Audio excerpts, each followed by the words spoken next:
Bom dia. Hoje na aula de português nós vamos ver outro exemplo do gênero textual que nós estudamos na primeira avaliação, que foi a reportagem. Nós vamos comparar uma reportagem com um jornal televisivo ou telejornal.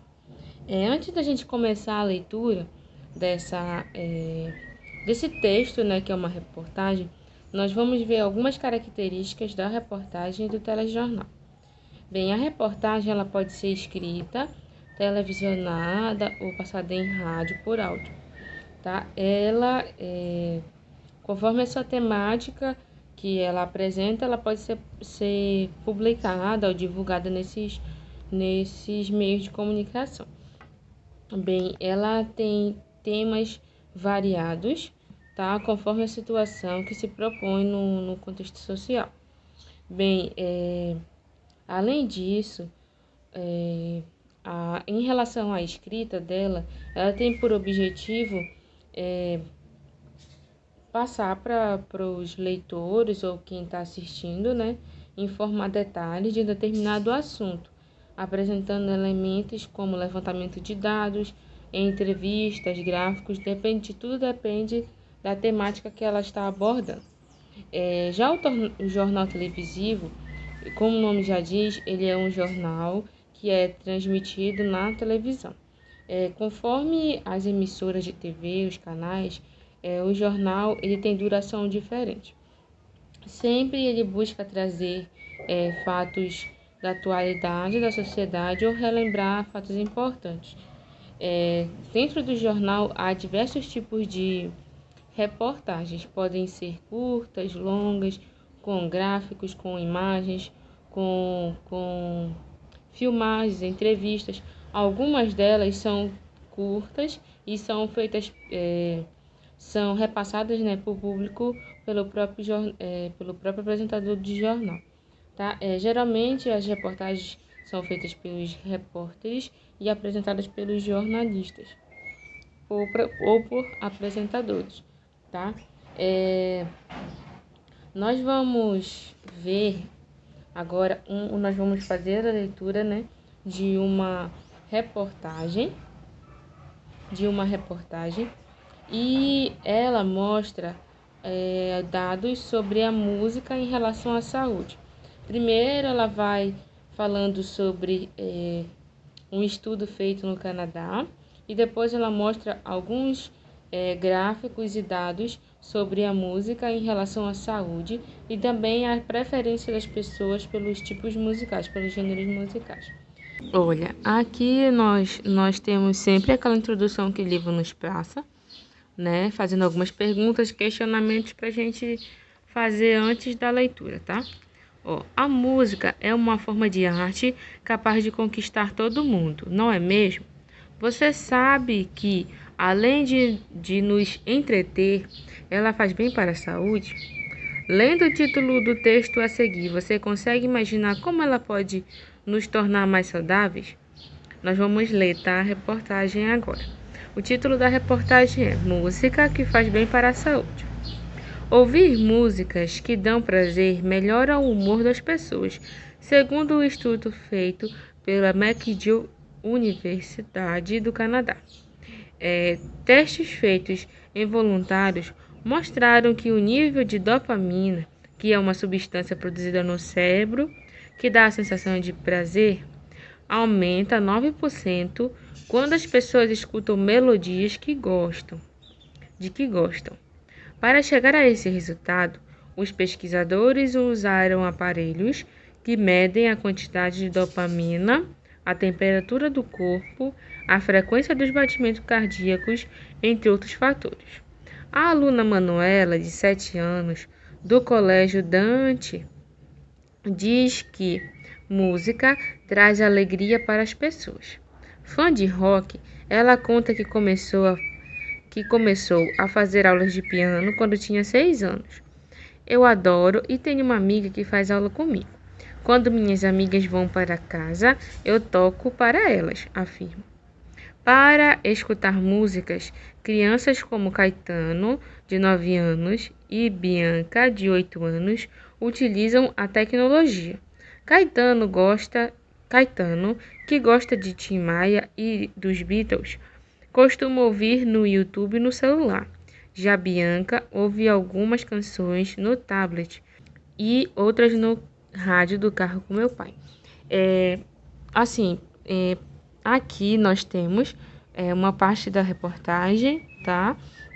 Aqui a gente vê que está sendo explicado uma pesquisa, um estudo que foi feito na Universidade do Canadá, tá? Então, feitos com vários testes, onde mostra onde comprova, né, que a música ela faz bem para a saúde. Isso é uma música que a pessoa gosta, tá bom? Aqui a gente pode fazer em relação com o assunto que a gente estudou na aula passada, que foi o uso das aspas. A gente vê que aqui no caso ela é utilizada para trazer a fala, tá? Para marcar a fala de alguma pessoa. Aqui, ó, traz alegria para as pessoas, tá? Porque aqui a aluna que falou, a aluna Manuela que falou, até diz aqui, ó, diz que música traz alegria para as pessoas. Aí aqui também, ó, é outra demarcação de fala. Eu adoro e tenho uma amiga que faz aula comigo. Quando minhas colegas vão para casa, eu toco para elas. Afirma. Aqui é aquela mesma situação do texto do Toquinho, que tinha a fala dele e depois da fala dele tinha assim, conta. Porque aqui essa palavra ela confirma que o que está entre aspas foi o que a entrevistada falou, né? Porque e aqui a gente vê também que nessa reportagem, que nós vamos ver outros dados também, ela coloca vários dados, como os testes feitos com os voluntários dessa pesquisa que foi feita na Universidade do Canadá. Ela traz também fala dos indivíduos, dos entrevistados, e nós vamos ver aqui na outra página que ela traz também algumas pesquisas e, no caso, gráficos também, ó. Aqui vocês podem ver. Gêneros musicais mais ouvidos pelos brasileiros no rádio. Aqui ele já faz uma associação do tema da música com o que foi falado em relação à saúde. Aqui são os ritmos mais ouvidos pelos brasileiros no rádio. Então, aqui é uma pesquisa feita no rádio. Sertanejo, 58%, é o mais escutado. Em seguida, o MPB, com 47%, samba e pagode, 44%, 31% forró e rock. Aí a eletrônica e o religioso ficam empatados com 29%. Axé, 26%, funk, 17%, country, 12%, erudito, 11%, jazz e blues, 9%. Essa foi uma pesquisa feita pelo Ibope e ela foi acessada, né, e colocada aqui como fonte de pesquisa em 2017, tá? Então, como nós estamos em 2020, esse gráfico pode ter mudado, mas como está se evidenciando um ano aqui, que foi 2017, esses dados têm validade, tá? E aqui também, ó, já é um outro complemento em relação aos benefícios da música para a saúde, tá? Então, aqui nós temos listados 5 benefícios. Induz ao movimento. O ritmo está presente no ser humano desde o nascimento. Por isso a música ajuda nas atividades físicas, por exemplo. A gente tem vários tipos de atividade física que são feitas por meio da música e também tem as atividades físicas que as pessoas gostam de fazer ouvindo música, que isso ajuda, né, até mesmo na questão da quantidade de exercício que é feito. Criar vínculos. Quando a mãe canta para o filho, ele memoriza a voz e é uma relação, né, que é criada entre eles.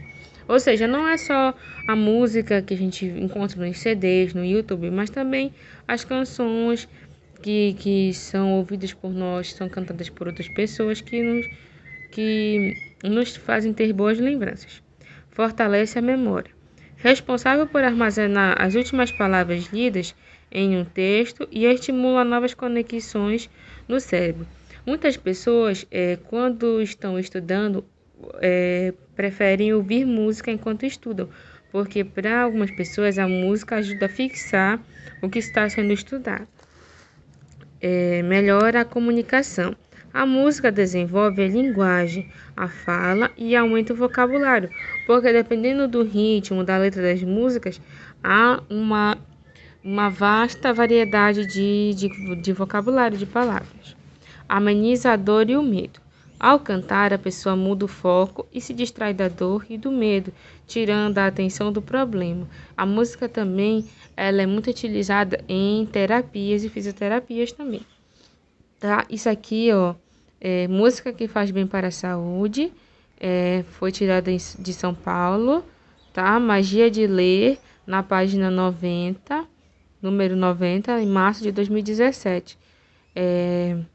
Cotidiano, né, que é a editora, e está na página 6, tá? Então, essa aqui é a referência deste texto. Eu vou ler para vocês um pequeno texto que tem relação, né, sobre a música e, tem relação ao que a gente está falando sobre os textos jornalísticos, entre outras coisas. Eu vou ler, tá? Que fala muito sobre a multimodalidade dos textos jornalísticos, ou seja, as várias modalidades, as várias temáticas que o texto jornalístico tem. A reportagem é um texto jornalístico, tá bom?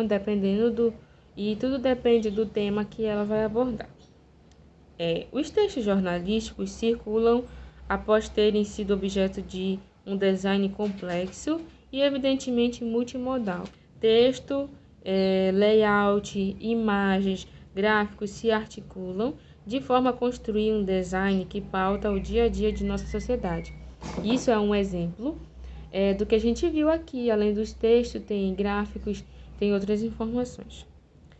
Continuando. Cada vez mais, essa multimodalidade se evidencia não apenas porque se deseja informar o leitor, influenciá-lo, convencê-lo ou mesmo confundi-lo, mas também porque os recursos técnicos capazes de imprimir ou divulgar imagens, textos e cores foram se aperfeiçoando, especialmente ao longo do século XX. Aqui ele traz dados dos objetivos, né, dessa questão dos textos jornalísticos, que pode ser informar, influenciar, convencer o leitor ou até mesmo confundi-lo, porque depende muito da fonte do que a gente está buscando. Então, também tem essa questão da credibilidade dos textos jornalísticos e das reportagens que a gente está lendo. E também essa questão das diferenças entre as reportagens e os textos jornalísticos está na questão dos recursos que são utilizados, né, para se escrever essas informações e principalmente a questão do aperfeiçoamento que ele cita aqui ao longo do século XX. Continuando a leitura. A produção jornalística tem claramente se apropriado dos conhecimentos produzidos em visualizações de informação. Revistas brasileiras já foram premiadas por sua produção de infográficos. Infográficos são imagens, né, que contêm bastantes informações, tá? Tanto em suas versões impressas quanto nas versões digitais, jornais e revistas vêm se esmerando na produção de gráficos capazes de sintetizar e apresentar informações, evitando tabelas narrativas mais difíceis de ser compreendidas. Ao menos do ponto de vista da produção, a infografia, tal como é feita hoje por produtores das tecnologias digitais e jornalistas, parece ter como meta facilitar a compreensão dos dados pelo leitor. Isso aqui nada mais é do que uma infografia que a gente viu, tá? Durante o texto dessa reportagem sobre a música fazer bem para a saúde. Isso é uma técnica utilizada nos jornais e nas revistas para que os dados da reportagem, dos textos jornalísticos, sejam interpretados de maneira mais fácil pelo leitor, por qualquer leitor. Porque, por vezes, eram utilizados gráficos que impossibilitavam a compreensão, né, de fato das informações que se queria ser passadas. Então, os textos jornalísticos, as reportagens, Conforme o crescimento, a mudança, o aprimoramento das técnicas, eles vão contendo mais informações de forma mais didática, que facilita, né, a leitura e a compreensão das informações que se querem ser repassadas. Em relação à atividade, nós vamos fazer a atividade do livro, que é em relação a esse texto da reportagem que a gente leu. A atividade ela começa a partir da página 240, aí vai até a 242. São 12 questões no total. Essas 12 questões, todas são relacionadas ao texto, né, da reportagem que a gente leu durante a aula. Então, a atividade de hoje é bem simples, é somente interpretação desse texto, né, para vocês observarem a estrutura, quais as informações que nele estão retratadas. E a aula de hoje em si ela é bem simples, porque apesar da gente ter visto a característica dos dois tipos textuais, né? Porque por mais que o jornal televisivo ele seja transmitido de forma visual, mas para ele ser feito ele tem todo um roteiro, né? Que são justamente as reportagens que dão o roteiro ao jornal televisivo. Por isso a comparação deles dois. O jornal televisivo nada mais é do que um conjunto de reportagens, seja elas curtas, seja elas mais longas, com mais informações feitas em gráficos, em pesquisas, em até entrevistas para complementar os dados. Então a atividade de hoje está no livro. O que eu vou deixar lá no Classroom, a foto do texto, né? Que é para vocês poderem reler. Então, tudo está no livro. Quem tem o livro, não se preocupe, façam direto no livro. Mandem as fotos das respostas no livro. Porque o que vai estar lá no Classroom nada mais é do que a atividade tirada do livro. São as questões que eu vou digitar lá para quem não tem o livro poder fazer. Tá bom? Então, a aula de hoje é bem simples, porque a gente já estudou vários assuntos. Na aula passada nós estudamos o uso das aspas, já estudamos também como saber quando utilizar o X ou o CH.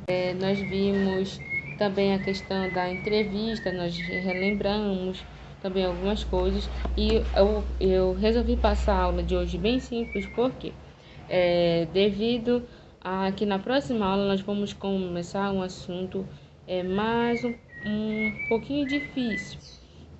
Então, para vocês terem a mente mais fresca, mais tranquila, que a gente vai falar sobre verbos. E por vezes os verbos confundem um pouco a cabeça da gente. Então, nós vamos nossa aula de hoje foi bem simples, para que na próxima a gente vai ter aulas mais longas, porque para explicar verbos é um pouco mais demorado para que se possa compreender de fato, porque o verbo a gente utiliza em qualquer frase, em quase todas as frases, porque o verbo ele é a ação, né, do sujeito. Então, já estou adiantando, né, algumas coisas. Então, a aula de hoje é bem simples por conta disso, porque na próxima aula nós já vamos entrar num assunto que exige bastante da nossa atenção. Então, não acumule a atividade por conta disso, porque a partir da aula de verbos já vai complicando mais um pouquinho, já tem que ter atenção às atividades que vão ser válidas, né, para reforçar o que se está aprendendo aqui durante a aula.